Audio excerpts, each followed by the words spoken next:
Hey guys, welcome back. I am Chris. And I'm Randy. And you guys are watching Marksman TV. Welcome back to another unboxing video. I know it's been a little while since we've done one of these. You guys have been asking, so we wanted to get this quick video out for you guys. Just have a few things to unbox. Typically Tuesdays are when we do these, and we have a lot more, but because a lot of you have been asking in the comments of recent videos, we wanted to quickly get one out here for you guys. So let's go ahead and dig into these now.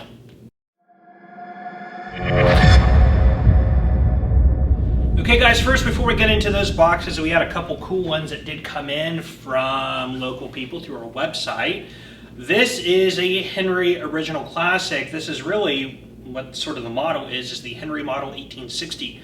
Now the 1860 was really the first, you could say, commercially successful full-size lever action rifle, if we're not counting things like the Spencer or anything like that, based off of the volcanic pistol with a 44 rimfire. This would sort of clear the path with the relationship between Benjamin Tyler, Henry, and Oliver Winchester. I want to actually use this in this upcoming weekly used gun review, so we'll have a lot more information on that. But this, Henry came out with these again, I want to say about 5 or so years ago. Beautiful rifles, really nice stock. You can get these in the brass frame or the color case hardened frame. The original 1860s are actually really uncommon and super collectible, tens of thousands of dollars if you find one, but these are nice, faithful sort of reproductions, if you will. This one particularly is in 4440, so I guess you would say closest to the 44 rimfire that they were originally chambered in. So really cool, and glad to get that one in. So we will have more detail on that in the upcoming weekly used gun review video. Also, this one walked in today. This is a Polish Tantal, which was Poland's sort of variation of the AK-74, if you will, chambered in 5.45x39. Has a similar Russian type AK-74 muzzle brake, although different, but not really much else to say about it. This one is made on the AUSA receiver, Armory USA out of Houston, Texas. I know the original Inner Arms imports were also built on these receivers, but were typically had like a Parkerized finish. Originally in Poland, they would have had sort of this blued type of look, or this black sort of enamel paint, if you will. But we'll have more information on that as well. Originally, these would have like the crutch side folding stock, but this one has an original Russian red stock on it, which is also pretty cool. So again, more information on that, but we wanted to quickly share these with you. All right, let's go ahead and cut into our first box. All right, this one comes to us from a customer in Virginia.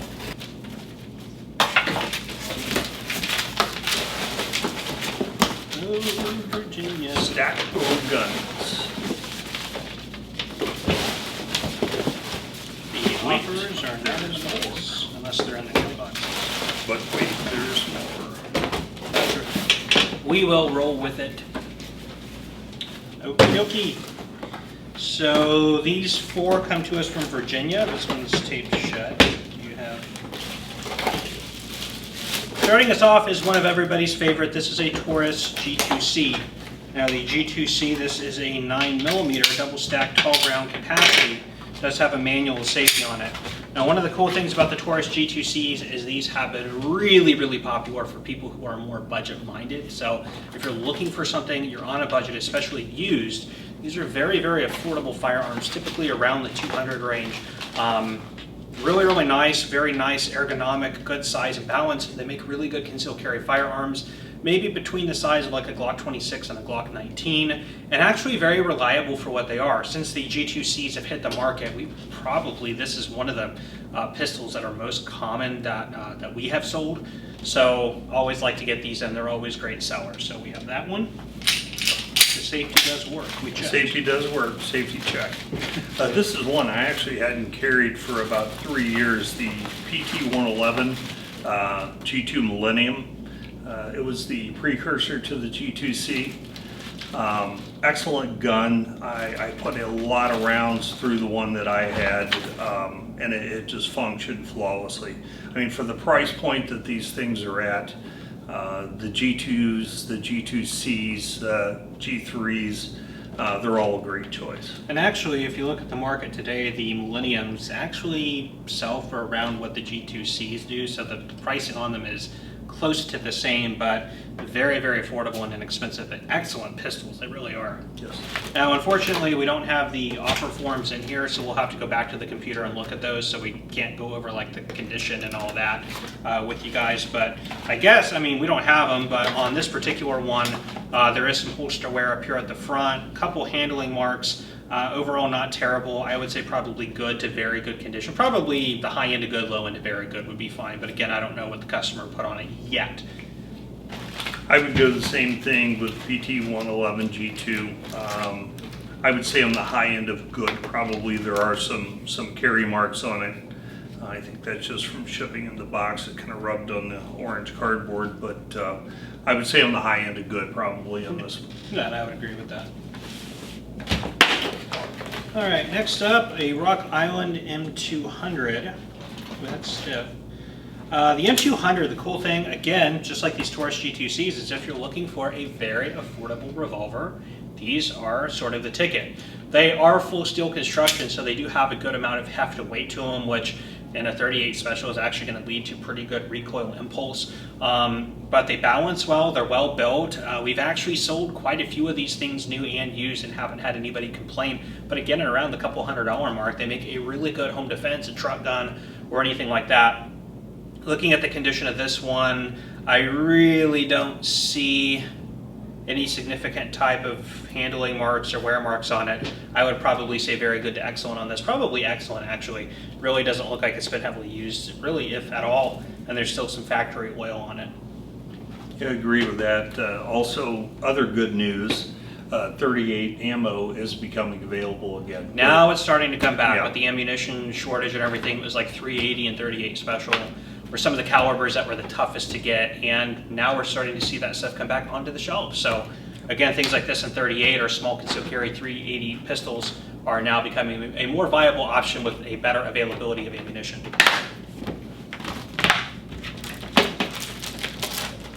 The SAR.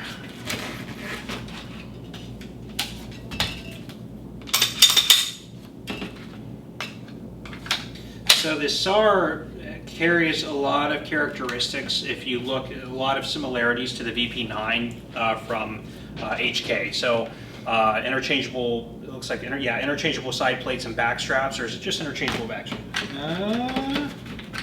Side plates, no. There's side plates and back straps, just like the VP9. So it takes a lot of similar design cues from the VP9. The VP9 is an excellent handgun. SAR, I remember these started really hitting the market in mass around like 2019, 2020, and the great thing about these, again, is the price point. So the cool thing about this box that we just opened is everything in here is actually a good representation of people who are more budget-minded but want a good quality firearm. So again, super affordable, very inexpensive. We get quite a few of these new and used. Well, actually now more used. We don't do much more with new anymore.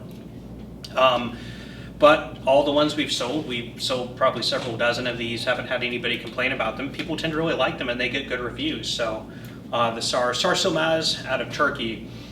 Condition on this one, I mean, still has the factory hang tag on. It doesn't really look like it's been used, so I would say excellent condition. All right, next up we have a box from a customer in Texas. So let's move in through here.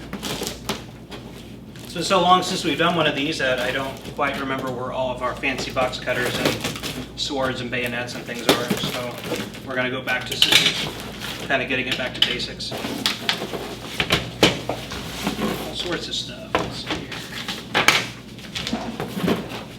AR-15 receiver, LPLF.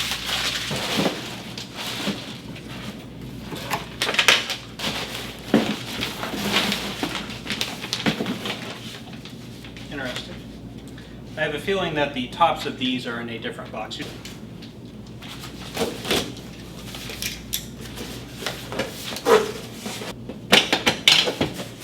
almost in the box. All right, so there it looks like our POF upper receiver. Nope. There we go. Oh, looks good.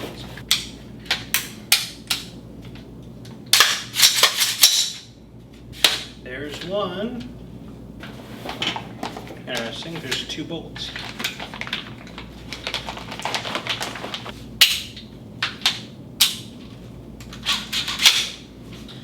Okay, so first we have a couple, as you can see, carbines that we just had to assemble. This is a Spikes Tactical ST9G 9mm straight blowback with a spare bolt, which is interesting.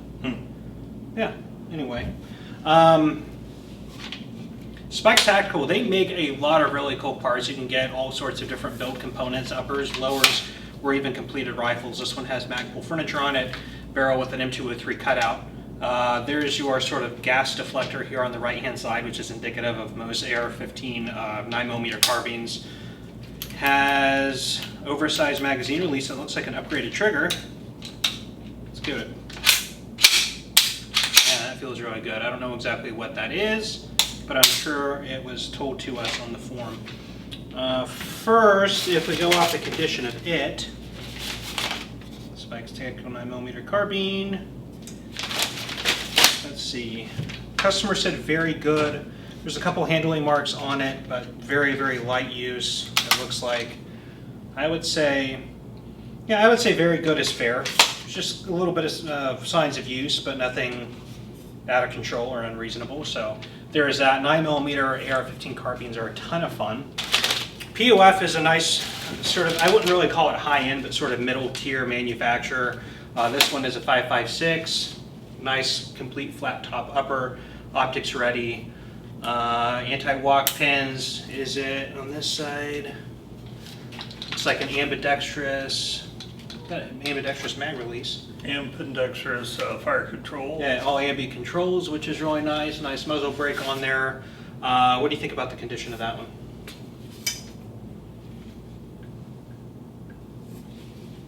I would say it's excellent, Chris. Yep. I don't see any marks on it at all. I agree, and that is what the customer says. So let's move on to the next ones.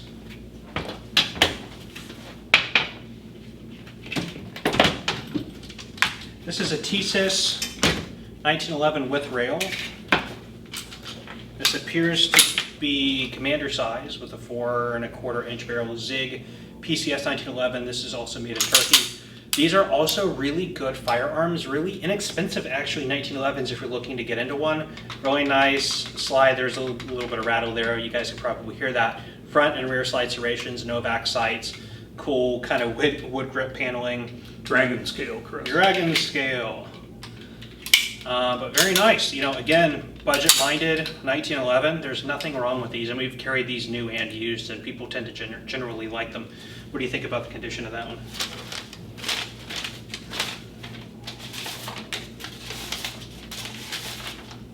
Just does have a few very minor marks on it, Chris. I would say very good, the high end very good. The customer says excellent, so that's close enough. I mean, again, if you just hold it out a little bit away from you, you can't really tell that there's really been much use at all. So I would say excellent is a fair assessment. Very good to excellent. So really nice pistol. Happy to get that one in.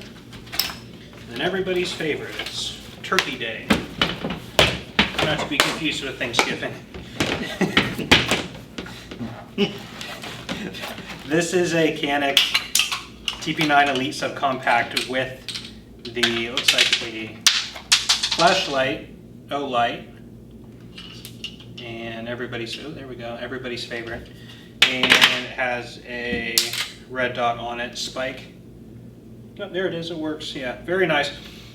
Canik pistols, they started coming into the country and insignificant numbers. I would probably say, what, it's been like 8 or so years, maybe a little more. Always known for being very expensive. The baseline of these was around the $300 to $350 range new. They've come out with slightly improved versions like the Combat and the SFX kind of competition version, but now they have everything with optics cuts like everybody else. And not for a whole lot of money. These are actually really good firearms. What do you think about the condition of that one?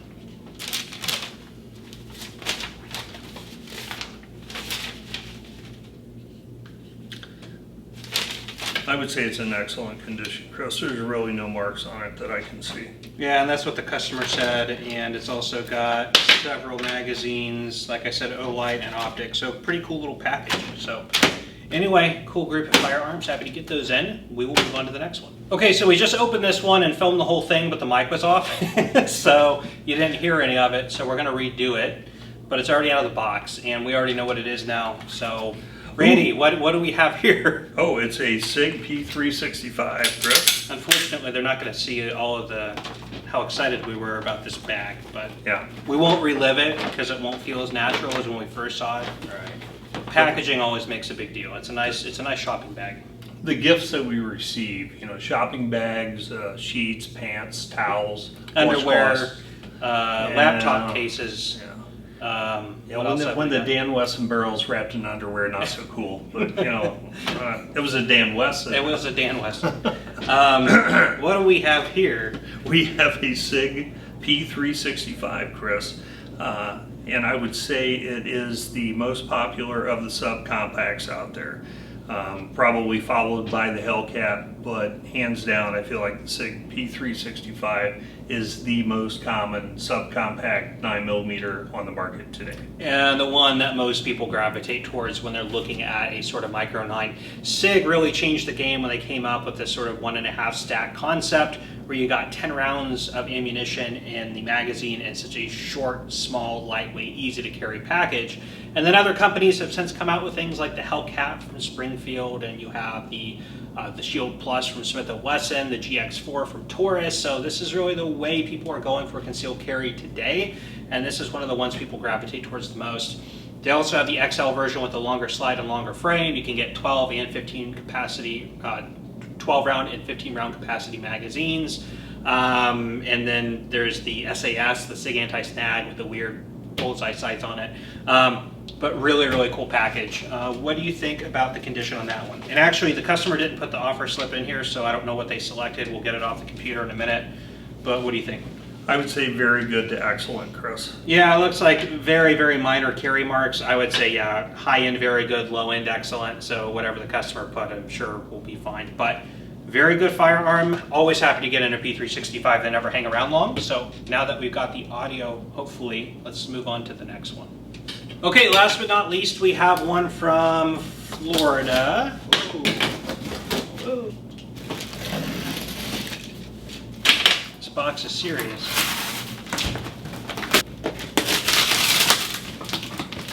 It's all been a lie, Chris.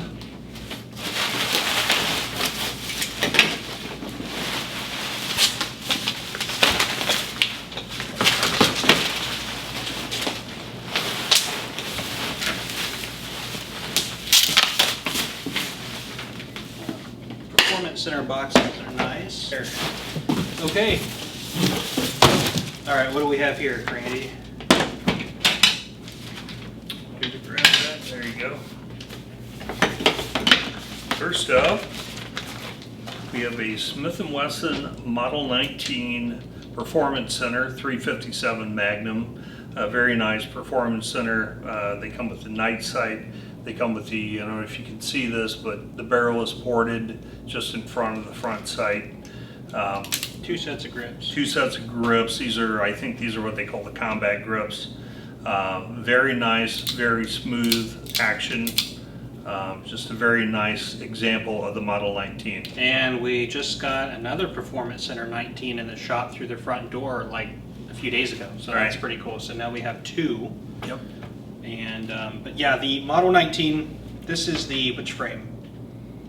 The K-frame. K-frame. And yeah, nice port there at the front. But yeah, we've seen several of these, and they are really, really comfortable. Really nice 357 Magnum revolvers. That one's nice and tight. 6-round capacity. So anyway, what do you think about the condition of that one?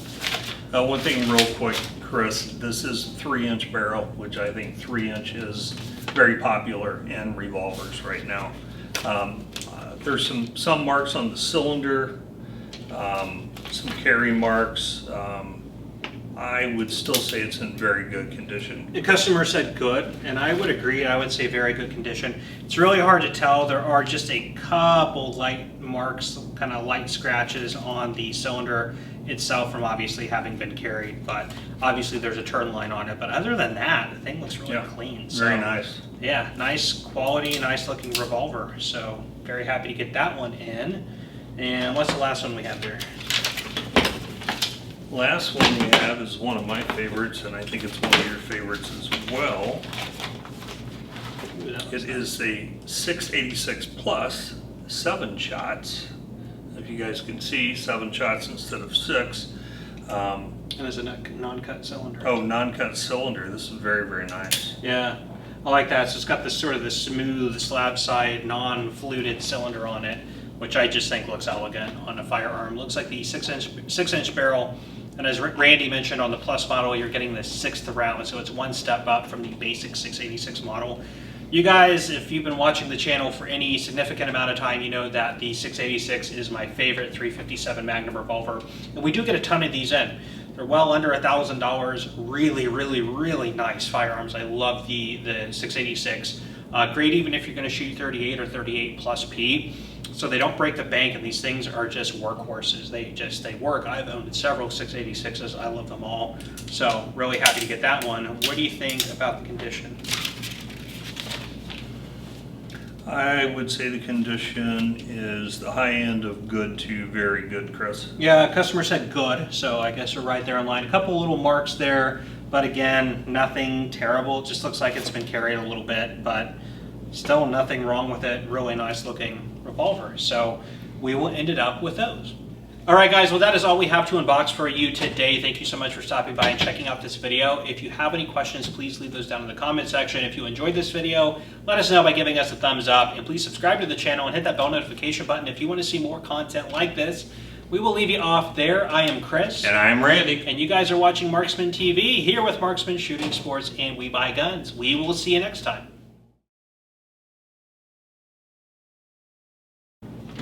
Choose very carefully, Randy. They do fire at you when they're not being held. All right, well, that is all we have. I just sorry that a song sure played in my head. Well, tell us, what was the song? As time goes on, you realize how much this AR-15 means to me. Sorry. That was bad. That better not end up in the roll. Oh, it'll be there. Subscribe and hit that bell notification button. I am Chris. And I'm Randy. And we are with Marksman Shooting Sports. Pull! So the condition of this one has now been downgraded to good. To good. No, I didn't do that. It's been properly staked. These glasses, man, this glass sure is thick. I don't know if we can try and. Where am I? Where are you going? Where am I going with this? Where are you going with this thing, man? Say bye. Bye. Bye-bye.